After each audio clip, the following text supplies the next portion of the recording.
All right, y'all looking at the thumbnail, y'all see the title, and today we got biggest frauds ever. I saw Gojo and I'm like, ain't no way, bro. Let's check this out.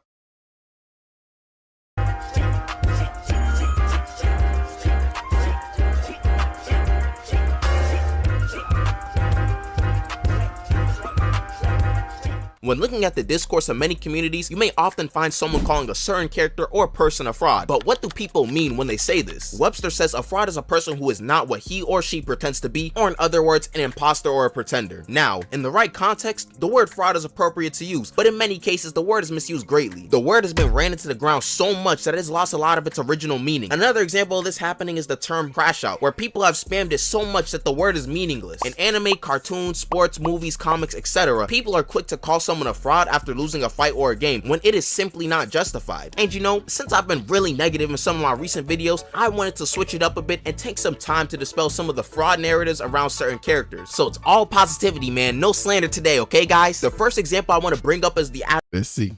Admirals from One Piece, as they feel like some of the most polarizing characters in the series. These guys are said to be the strongest fighters of the Marines and are shown to be some of the strongest characters in the entire series. However, fraud allegations are consistently attached to these guys' names, but quite frankly, I don't believe these allegations have much, if any, validity to them because the Admirals have shown that their titles aren't capped. Well, besides those times where you get your face broken in by a 70-year-old man who can't even use hockey and has Ebola. My bad, no slander, no slander. A lot of the times we see the Admirals fight, they do show that they can hang with their opponents fairly easily. Like when Kizaru clashed with Rayleigh, he was keeping up with them without breaking too much of a sweat. And plus, this is Silver's Rayleigh we're talking about, the right hand to the Pirate King. Let's not downplay him like he's some fodder bum. Although he's old, we still have seen older characters putting in work. Even then, Rayleigh was low-key huffing and puffing during their skirmish, so who knows if this man even had enough stamina to keep fighting. A similar thought process can be applied to the Akainu and Whitebeard fight. It's not like Akainu died or got knocked out. He got back up and went back to work. Shoot, I'm not even saying that Whitebeard wasn't stronger than Akainu, but let's not act like these guys weren't trading blows throughout their fight. Another guy who be getting a lot of flack is Green Bull because he ran from Wano due to he who shan't be name's hockey. But people fail to mention that Green Bull was basically forced to run away from Wano because he was the only major hitter from the Marines there. What y'all want him to do? Engage with one of the emperors of the sea? You don't just go attacking Yonkos willy-nilly. They have too much influence, especially Shanks. He would have gotten jumped and people would still call him a fraud. It's best to just run away and spin back another day. And y'all must have known that I was bringing this guy up, the greatest and strongest swordsman in the world, Mihawk. Now, whether you think this guy or Shanks is stronger really doesn't matter one bit in terms of the fraud allegations. The allegations only seem to be present because Mihawk has famously done nothing significant outside of the East Blue. This notion has caused low-key tough though.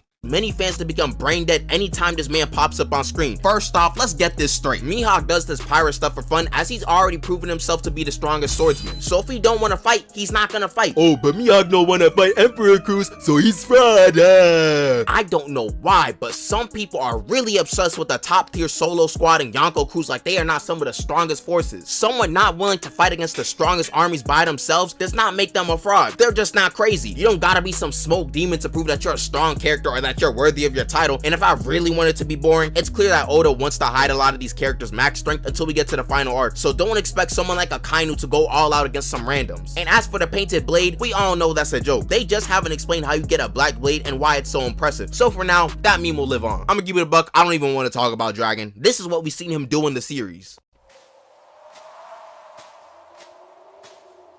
But it's not just One Piece that has a lot of false fraud allegations. These allegations are rampant in other series. There are people that unironically think that characters like Gojo, Yamamoto, and Rengoku are candidates for the biggest fraud in anime history. This post is telling me that someone Well, I ain't never saw this post. Who is the biggest frauds in anime, bro? The fact that they put Gojo is crazy.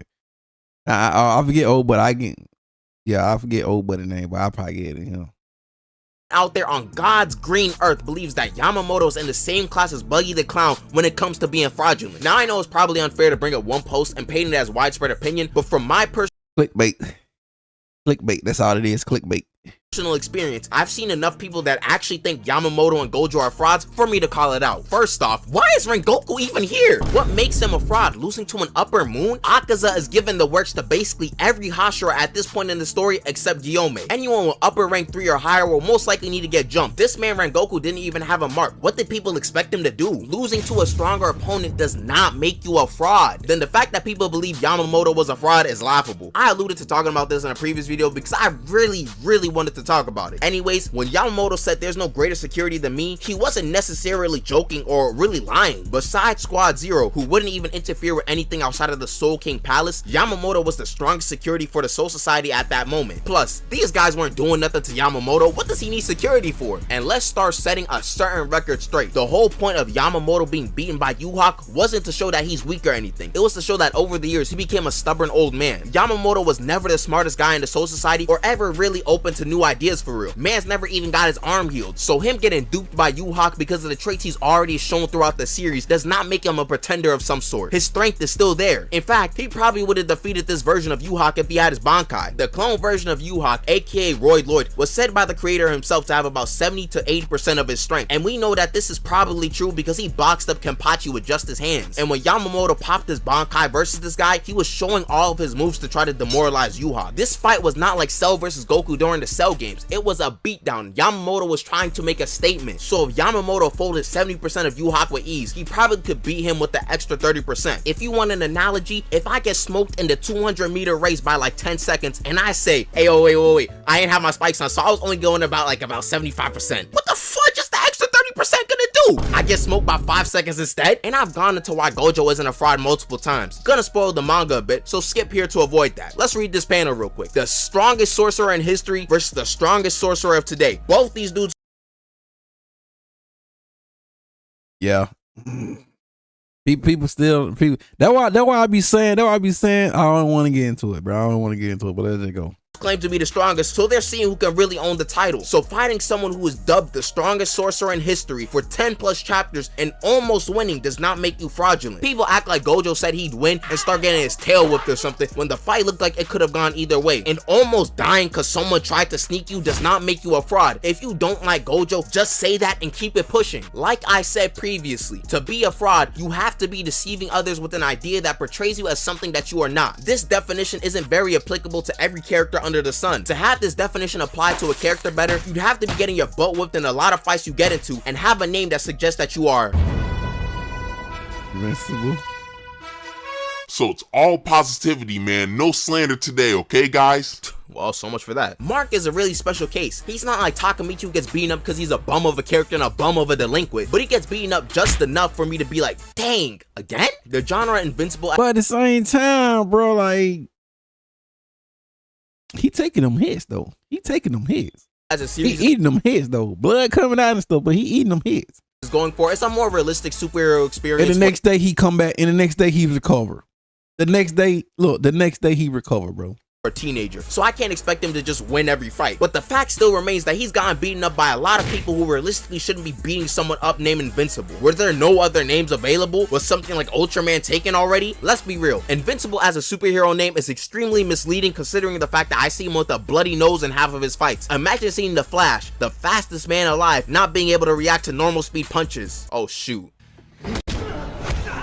I see other characters lose one fight and get dubbed the fraud afterwards. Some of those allegations need to be directed towards Mark, especially in some parts of season 1 and 2. And it's not even the fact that he lost to a character like Battle Beast. There's no shame in that. Battle Beast is like the strongest in the verse and he went against a fairly green Invincible. But zombie robots? That's who's beating you up? Every other episode feels like some random new fighter is beating him up. And before I move on to more slander, if you're enjoying the video and you're new, you might as well subscribe. While I'm on a roll talking about frauds, I might as well bring up the Illuminati.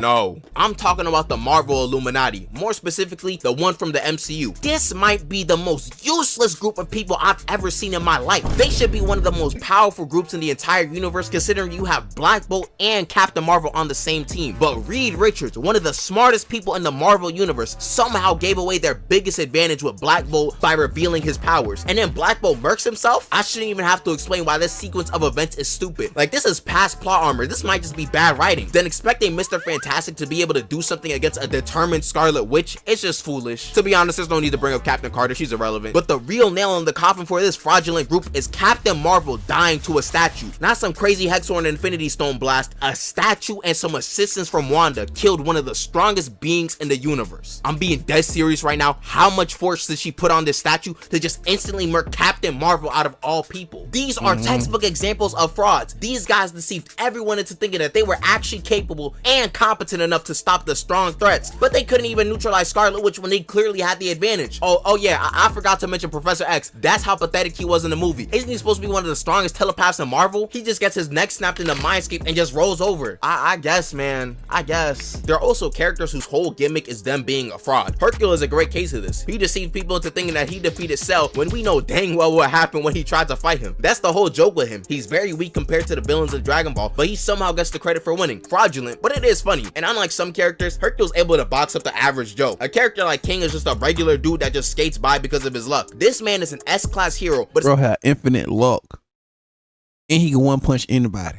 Incapable of taking down any villain with powers. He don't even know how he got this far. And I'm not even joking. King is quite literally an aura man. Most of the villains he comes across don't attack him because they get scared of his mere presence and King Engine. Which by the that King Engine is nasty. I'm not trying to glaze, bro, but that King Engine, once you hear that rumble, you know you're done.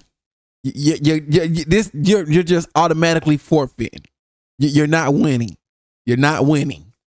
the way, it's just his heart thumping really loud. So he has fake aura too. I can't even say or tell if it's a gag anymore. King might just have luck manipulation at this point. And who can forget our favorite clown, Buggy D Clown, who really went from rags to riches. He went Buggy. From East Blue Pirate to Warlord to Emperor of the Sea. And low-key, on the surface, Buggy seems like a fraud. Well, actually, it's not seems, he is a fraud. But I don't think his Emperor status is the craziest thing in the world. Let me explain real quick. Considering the fact that he was on Roger's crew and how the world government pays special attention to anyone with association to that crew, it makes a bit of sense why that play a part into his status as a Yonko. Influence plays a big part in what the world government deems as an emperor. You know who else is a fraud? This guy, the guy from Spy Kids. Not sure if y'all watched this movie when y'all were younger, but this bum tricked me as a child into thinking he was really like that. He came in all courageous and heroic and even gave everyone hope that they'd win. Then he got all 99 of his lives taken away in an instant. He's a fraud. I'm actually getting angry just thinking about it. Again, more spoilers for JJK, so skip here to avoid them again, but I'd really be doing myself a disservice if I didn't mention this guy. Sukuna, while he was in Megami's body, had short-lived but severe fraud allegations. The case was being built and he was almost the biggest deceiver of all of new gen manga. If you guys are reading the manga last year around this same time, you know that for like 3 chapters straight, Gojo was putting the pause on this guy Sukuna. I'm talking red back shots wrapping around the building, attempting to 3v1 Gojo and still being on the ropes at times, hollow purple nukes, yelling for Maharaga. Crody even tried throwing fire extinguishers as a means to distract Gojo, and to top it all off, getting black flash so hard that all 4 of your eyes whited out. The memes were actually out of control. Trust me, if it was the other way around, I'd be making this exact segment about Gojo. But we all know how everything ended up. Sukuna ended up clearing the fraud allegations completely. And finally, I wanted to briefly mention Father from Fullmetal Alchemist Brotherhood. Although I know why he lost, realistically, I feel like he had everything going his way to win. He had all the strength and got boxed up by Edward, a teenager. The alchemy we saw him do was out of this world, so him losing was kind of crazy. But the whole point of his character is Father being smart enough to craft this entire plan to get this strong, but too dumb to understand certain aspects of humans to actually succeed. But that's kind of boring to say, so I'm gonna just say he's a fraud. There are way more characters that have a stronger case to be considered frauds. But I just wanted to call out some of the nonsense seen in a lot of discourse nowadays, which seems to be a lot more black and white than it should be. The context and circumstance matter a lot in how much of a fraud a character is, which is something many don't consider. Hope y'all enjoyed the video, and special thanks if you made it this far. Can't thank y'all enough for this. Also, thank you so much for 90K, 100K is the next. That's cool though. And there you go, ladies and gentlemen. We got some frauds in the building, man. Yo, man. I ain't, you know, it is what it is, but you already know. Legal by the description, all that good stuff, man.